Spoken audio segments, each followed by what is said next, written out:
किशनपुर नाम के गांव में भोला नाम का एक व्यक्ति अपनी पत्नी सुशीला के साथ खुशी पूर्वक रह रहा था।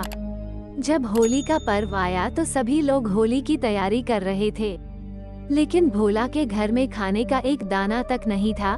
तब उसकी पत्नी सुशीला भोला से कहती हैं, स्वामी, आज पूरा गांव होली खुशी से मना रहा है, लेकिन अपने घर में तो खाने का एक दाना तब भी नहीं है। कैसे होली का पर्व मनाया जाएगा?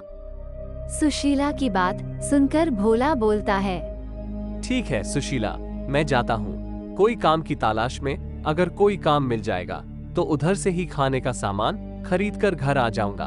तुम चिंता मत करना, अब मैं जा रहा हूँ। सुशीला को बोलकर भोला घर से तो निकल गया, लेकिन रास्ते में सोचते हुए जा रहा था कि कहाँ जाऊं या किसके पास जाऊं जिससे मुझे आज के लिए कुछ रुपए मिल जाए और घर के लिए खाने का कुछ सामान भी लेते हुए जाए।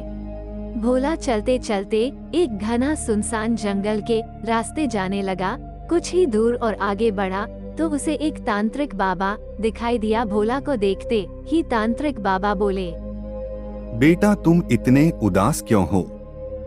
तब भोला ने जवाब दिया, देखिए तांत्रिक बाबा, आज होली का पर्व है, लेकिन मेरे घर में खाने का एक दाना तक नहीं है, तो कैसे मैं खुश रहूं? ये बात सुनकर तांत्रिक बाबा बोलता है, बेटा मेरी एक मदद करोगे? इसके बदले में मैं तुम्हें एक ऐसा झोला दूंगा जिससे तुम जो मन में सामान का नाम सोचोगे वो सामान तुम्हारे पास आ जाएगा। वो कौन सी मदद बाबा? बेटा मुझे जंगल से बाहर ले जाने में मेरी मदद करोगे? बेटा मैं जंगल में भटक गया हूँ, मुझे जंगल से बाहर जाने का कोई रास्ता ही नहीं मिल रहा है, क्या मेरी मदद करोगे बेटा? तब भोला ने जवाब दिया, हाँ क्यों नहीं बाबा, आप हमारे साथ चलिए, मैं आपको जंगल से बाहर लेकर चलता हूँ। भोला तांत्रिक बाबा को साथ में लेकर जंगल से बाहर जाने लगे।